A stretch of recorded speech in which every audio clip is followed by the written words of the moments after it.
मेरा नाम संजना है। वह मेरे सामने ही खड़ी हुई थी। उसे देखकर मुझे अपनी आंखों पर विश्वास नहीं हो रहा था।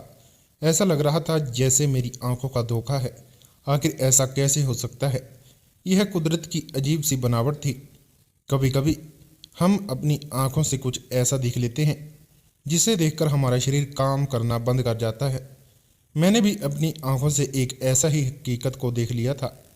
इसके बारे में सिर्फ मैंने सुना था, मगर जब अपनी आंखों के सामने उसे देखा तो मुझे अपनी आंखों पर विश्वास नहीं हो रहा था, क्योंकि वह मेरे सामने खड़ी थी और वह बिल्कुल मेरी सोच से अलग थी।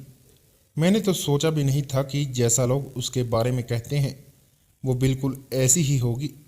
मुझे लगता था कि लोग मुझे चिढ़ाने के लिए ऐसा कहते हैं, लेकिन आज मुझे समझ आई थी कि लोग उसका नाम लेकर मुझे क्यों चिढ़ा करते थे।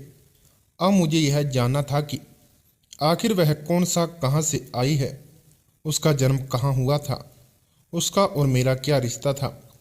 मैं यह सब जानने के लिए बेचैन हो रही थी, और जब मैंने इसके बारे में सब कुछ जान लिया और मेरी आंखों के सामने जब उसकी सच्चाई खुलकर आई तो मेरे पैरों तले से जमीन निकल गई थी, क्योंकि वह तो मेरी ही अपनी कभी कभी ज़िंदगी में हमें ऐसे मोड़ पर लाकर खड़ा कर देती है जहाँ पर हम सोचते हैं कि हमें ऐसे ज़िंदगी से छुटकारा पाने के लिए क्या करना होगा।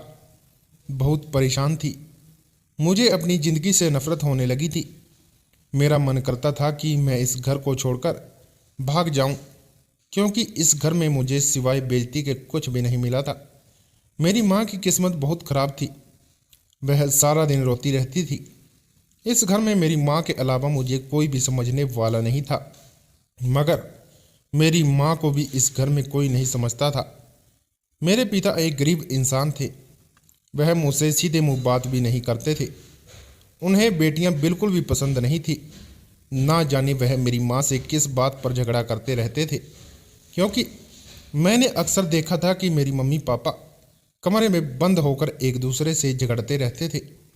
अपने झगड़े में वह दोनों इतने बिजी हो जाते थे कि उन्होंने कभी अपनी बेटी पर ध्यान ही नहीं दिया था।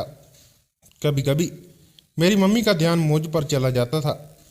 वह मेरी फिक्र कर लिया करती थी, मगर मेरे पापा ऐसे थे जो मुझे ज़्यादा से ज़्यादा इग्नोर किया करते थे।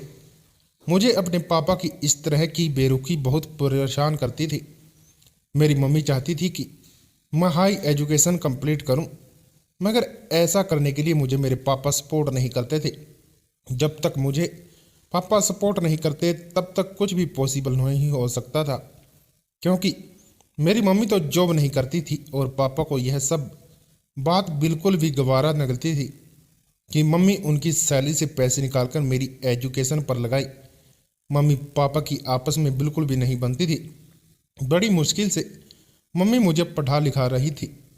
मम्मी पापा अपने झगड़े में इतने बिजी रहते थे कि अपनी बेटी की परवरिश भी ठीक से नहीं कर पा रहे थे। कभी कभी तो मुझे ऐसा लगता था जैसे मैं इन दोनों की बेटी ही नहीं हूँ। काफ़ी समय में इस बात को जानने की कोशिश कर रही थी कि आखिर मेरी मम्मी पापा किस बात पर झगड़ा करते हैं, मगर उनके झगड़ा करने की वजह मुझे आज तक समझ नहीं आई थी। अक्सर वो लोग मेरे सामने खामोश हो जाया करते थे। पापा मुझसे बात तो नहीं करते थे, मगर सिर्फ मम्मी के कहने पर मुझे भी पढ़ने पर बहुत शौक था। एक दिन मैंने अपनी मम्मी से कहा था कि मम्मी, क्या मैं अपनी एजुकेशन कंप्लीट कर सकूंगी? तो मम्मी कहने लगी कि हाँ बेटा, ज़रूर अपनी एजुकेशन कंप्लीट करोगी, तुम फिक्र मत करो।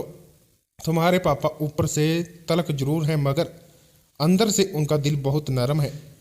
मुझे तो ऐसा लगता ही नहीं था, क्योंकि आज तक कभी पापा ने मुझसे ढंग से बात तक नहीं की थी। मेरी कभी कोई ख्वाहिश पूरी नहीं की थी।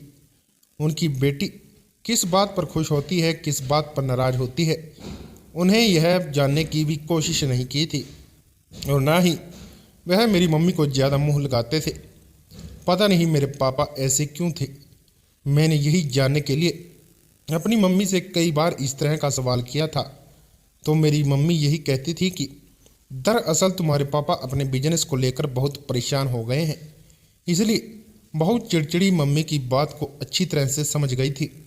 इसलिए कभी दोबारा मम्मी से या पापा से कोई भी शिकायत करने की कोशिश ही नहीं की। वैसे तो मेरे पापा एक मामूली सी कंपनी में नौकरी किया करते थे, मगर ना जाने क्यों वह उस नौकरी में इंटरेस्ट नहीं थे। कभी उनकी कहीं और नौकरी लग जाती थी तो कहीं और। मम्मी के बताने पर मैं इस बात को समझ गई थी कि पापा की नौकरी की वजह से वह परेशान रहते हैं, क्योंकि कई बार ऐसा हो चुका है कि पापा की नौकरी चली जाती है और इसी वजह से वह मेरी पढ़ाई पर भी पैसा नहीं लगाना चाहते।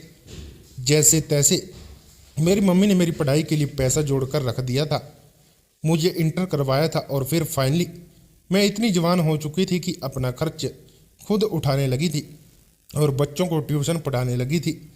मेरे पास इतने बच्चे ट्यूशन के लिए आने लगे थे कि मैं अपनी आगे की पढ़ाई कंटिन्यू रख सकती थी। मेरा कॉलेज में एडमिशन हो गया था। मेरी काबिलियत देखते हुए मुझे स्कॉलरशिप भी मिलने लगी थी और मुझे आगे पढ़ाई करने के लिए ज़्यादा दिक्कत का सामना नहीं करना पड़ा था। मुझे ऐसा लगता था जैसे मैं दुनिया की सबसे बदनसीब बेटी हूँ जो अपने पिता का प्यार नहीं पा सकती। लेकिन जैसे जैसे मैं बड़ी हुई, मुझे अकेले रहना और हालत के साथ गुजरना आ गया था। मम्मी ने भी जॉब करना शुरू कर दिया था। मेरी मम्मी पढ़ी लिखी थी, पापा उनसे कुछ कहते नहीं थे, लेकिन मैंने देखा था कि जब से मम्मी जॉब करने लगी थी, पापा कोई काम नहीं करते थे। पापा ने अपनी नौकरी तो जैसे छोड़ ही दी थी। हम दोनों माँ बेटी अपनी अपनी ज़िंदगी इसी तरह से गुजार रही थी। मैं खुश थी कि बड़े होने के बाद पापा ने मेरी लाइफ में इंटरफेयर करना बंद कर दिया था। और फिर एक दिन ऐसा हुआ, मेरी एजुकेशन कंप्लीट हो गई थी। अब मेरी मम्मी ने कहा कि आपको जॉब करने की कोई ज़रूरत नहीं है। वैसे भी मेरी मम्मी की तबीयत खराब रहने लगी थी। मेरे अलावा मेरे फ्रेंड्स और कोई औलाद नहीं थी। मैंने एक बार अपनी मम्मी से इमोशनल होकर कहा था कि काश अगर मेरा कोई भाई होता तो वह आपका कितना सहारा बनता, आपको कभी जॉब नहीं करने देता। यह बात सुनकर मेरी मम्मी की आंखों में आंसू आ गए थे। उन्होंने कहा था कि तुम ही मेरी बेटी हो और तुम ही मेरा बेटा हो। तुम्हारे होते हुए मुझे कभी बेटे की कमी महसूस नहीं हुई।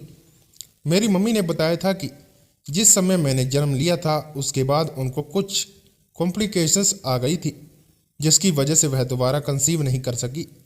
यह वजह थी कि उनके पास सिर्फ एक ही औलाद है, जो कि मैं हूँ।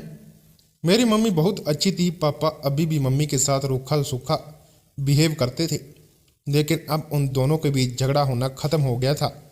मैंने जब मम्मी से कहा कि अब आपको जॉब नहीं करनी है, आपकी बेटी की पढ़ाई कंप्लीट हो गई है, आपकी बेटी अब आपको आराम देना चाहती है, अब आप घर में ही रहें और आपकी बेटी नौकरी किया करेगी। मम्मी ने मुझे मना भी कर दिया था, मगर मैं तो जिद पर रड़ गई कि आखिर इतनी एजुकेशन करने का क्या फ़ायदा हुआ जब आप मुझे नौकरी ही नहीं करने दे रही हो। वैसे भी पापा जॉब नहीं करते, सारा दिन घर में रहते हैं और आपकी भी तबीयत ठीक नहीं रहती, फिर भी आप जॉब करने जाती हो। मुझे यह सब कुछ अच्छा नहीं लगता। मम्मी कहने लगी कि बेटा तुम पापा की जॉब की बात उनके सामने मत करना, वरना तुम्हारे पापा गुस्सा हो जाएंगे। मैंने मम्मी को तसल्ली दी और कहा कि मम्मी, क्या मैंने आज से पहले कभी पापा से कुछ कहा? मम्मी कहने लगी कि हाँ, तुमने कभी कुछ नहीं कहा, मगर तुम जानती हो ना कि तुम्हारे पापा कितने गुस्से वाले हैं। मैंने अपनी मम्मी से कहा कि मम्मी, आपने मुझे हमेशा अच्छे संस्कार दिए, मैं कभी पापा से कुछ नहीं कहती। मैंने सब्र कर लिया है कि मेरी माँ है जो मुझे माँ और पिता दोनों का प्यार देती है। पापा मुझसे बात करते हैं तो ठीक है, अगर नहीं करते हैं तो मैं उनसे ज़बरदस्ती नहीं करना चाहती। वैसे भी मेरा बचपन निकल चुका है। एक बच्चे को अपने बचपन में माँ और पिता दोनों के प्यार की ज़रूरत होती है। मेरा बचपन अब गुजर चुका है, मैं जवान हो चुकी हूँ और मैंने हालत के साथ गुजारा करना सीख लिया है। मेरी मम्मी मुझे तसल्लियाँ दिया करती थी और कहती थी कि तुम फिक्र मत करो, एक दिन तुम्हारे पापा ठीक हो जाएंगे। मैंने मम्मी से कहा था कि पापा ठीक होते हैं या नहीं, मगर आपको कल से नौकरी पर नहीं जाना। मेरा कल इंटरव्यू है और अगर मुझे वहाँ से नौकरी के लिए कॉल आती है तो फिर मैं जल्द ही जॉब ज्वाइन कर लूँगी। मेरी मम्मी ने मुझे मना कर दिया, मगर मैंने उनकी एक नहीं सुनी और अगले ही दिन मैं जॉब करने के लिए चली गई थी। वहाँ जाने के बाद मेरा इंटरव्यू बहुत अच्छा हो रहा था और वहाँ से जब मैं आई तो उसके 24 घंटों के बाद मुझे कॉल आ गई थी। मेरी मम्मी ने मुझे मना करने की कोशिश की थी, मगर मैंने उनकी एक नहीं सुनी और अगले ही दिन मैं जॉब इंटरव्यू के लिए चली गई थी। वहां जाने के बाद मेरा इंटरव्यू बहुत अच्छा रहा था और वहां से जब मैं आई तो उसके 24 घंटों के बाद ही मुझे कॉल आ गई थी। मैं बहुत खुश थी और मैंने अपनी मम्मी से कहा था कि अब मैं नौकरी करूंगी और आप घर में रहकर आराम करोगी। मेरी मम्मी कहने लगी थी कि बेटा तुम आगे और पढ़ाई कर लेती तो ज़्यादा बेहतर रहता। मैंने मम्मी से कहा कि आगे पढ़ाई करके कोई फ़ायदा नहीं, मैं जो करती हूँ आप मुझे करने दो, मैं यह सब भी हम सबके फ़ायदे के लिए ही कर रही हूँ। मेरी मम्मी ने कहा कि अच्छा ठीक है, जैसा तुम चाहो वैसा कर सकती हूँ। और अगले ही दिन से मैंने जॉब ज्वाइन कर ली थी। मैं बहुत खुश थी क्योंकि मुझे एक अच्छी कंपनी में जॉब मिल गई थी और फिर धीरे धीरे मुझे जॉब करते हुए काफ़ी समय गुजर गया था। मैं इस जॉब की आदी हो गई थी। मुझे अपनी ही कंपनी में एक अच्छी पोस्ट पर नौकरी मिल गई थी। मेरी सैलरी भी अच्छी थी। मेरी मम्मी खुश होती कि उनकी बेटी उनका सहारा बन गई है। लेकिन मैंने इस दौरान देखा था कि धीरे धीरे पापा मुझसे बात करने लगे थे, क्योंकि कभी कभी वह मुझसे मेरी जॉब के बारे में पूछने लगे थे कि वहाँ पर तुम्हारी जॉब कैसे चल रही है, काम ठीक चल रहा है या नहीं, तुम्हें कोई परेशानी तो नहीं होती। मम्मी भी ये सब कुछ होता हुआ देख बहुत खुश होती।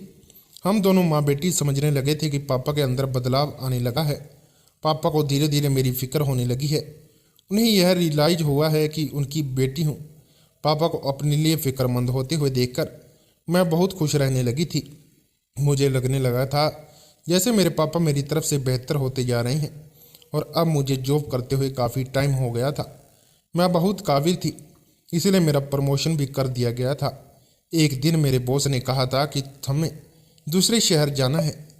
वहाँ पर लगभग हमें 1 महीना लग सकता है, क्योंकि हमें वहाँ जाकर अपने नए कंस्ट्रक्शन पर काम शुरू करना है, नए नए क्लाइंट से मिलना है। इसमें हमें काफ़ी वक्त लग सकता है, इसलिए मैंने अपने घर में इस बारे में बता दिया था कि हमें दूसरे शहर जाना है, वहाँ पर हमें 1 महीने का समय लग सकता है। मेरी मम्मी ने कहा भी था कि बेटा इतना लंबे समय अगर लग रहा है तो तुम वहाँ पर मत जाओ। मैंने मम्मी से कहा कि मम्मी यह मेरा काम है और हमें तो मीटिंग्स करने के लिए बॉस के साथ कहीं ना कहीं जाना ही होता है, जबकि मैं तो पहली बार जा रही हूँ।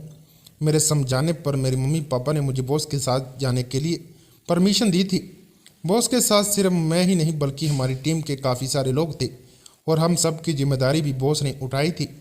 हम लोगों को वहाँ पर रहने के लिए एक अलग से होटल भी दे दिया गया। हमें वहाँ जाकर अलग अलग कंपनी के लोगों से बात करनी थी, इसलिए वहाँ जाने के 2 दिन बाद हमारी टीम को बता दिया गया था कि हमें किस किस के साथ मीटिंग्स करनी है। मुझे और मेरे साथ के एक और मैनेजर को इस नए शहर की बहुत बड़ी कंपनी के मालिक से मिलने के लिए भेज दिया गया था। जब हम लोग इस कंपनी में पहुंचे तो पता चला कि यहाँ के मालिक अभी एक बहुत ही इम्पोर्टेंट मीटिंग में बिजी हैं। हमें वहाँ पर वेट करने के लिए बैठा दिया गया था। मैंने देखा कि वहाँ के लोग मुझे बड़ी गौर से देख रहे हैं। ऐसा क्यों था और लोग मुझे इस तरह से क्यों देख रहे थे, यह बात मैं समझ नहीं पाई थी। मगर अगले ही पल मेरे साथ एक अजीब हादसा हुआ था। जब वहाँ पर एक एम्प्लॉय आया और मुझसे बदतमीजी से बात करने लगा। कहने लगा कि तुम यहाँ बैठी हुई क्या कर रही हो, चलो जाकर अपना काम करो। उसकी इस तरह की बदतमीजी पर मैं बहुत चौंक गई थी और मुझे बहुत गुस्सा आया कि उसकी हिम्मत कैसे हुई मुझसे इस तरह से बात करने की। मेरे साथ जो मैनेजर गए थे उन्होंने उस एम्प्लॉय को कहा कि तुम मैडम से किस तरह से बात कर रहे हो। वो एम्प्लॉय मैनेजर साहब की बात सुनकर जोर जोर से हंसने लगा और कहने लगा, आप नहीं जानते इस लड़की को, यह अभी पिछले महीने यहाँ पर जॉब करने के लिए आई है। यह अपने काम पर ध्यान नहीं देती, बस इधर उधर घूमती रहती है। मैंने अनजान नज़रों से उस एम्प्लॉय की तरफ देखा था कि वह किस तरह की बातें कर रहा था। वह एम्प्लॉय कहने लगा कि तुम्हें समझ नहीं आई, चलो आओ अपनी जगह पर जाकर बैठो और अपना काम संभालो। मेरे साथ वाले मैनेजर उससे इस बात पर बहस करने लगे कि वह मेरे साथ बदतमीजी से पेश क्यों आ रहे हैं। इसी तरह वह काफ़ी लोग इकट्ठा हो गए थे और जितने भी लोग आए थे वह सब मुझे घर पर देख रहे थे। इस कंपनी के मालिक की मीटिंग ख़त्म हो गई थी।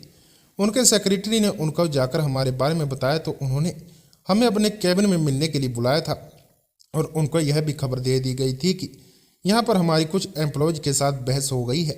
उन्होंने हमारा अच्छी तरह से वेलकम किया और जब उन्हें पता चला कि उनकी कंपनी के एम्प्लॉय ने मेरे साथ कुछ बदतमीजी की है तो उन्होंने उससे माफ़ी मंगवाने के लिए कहा।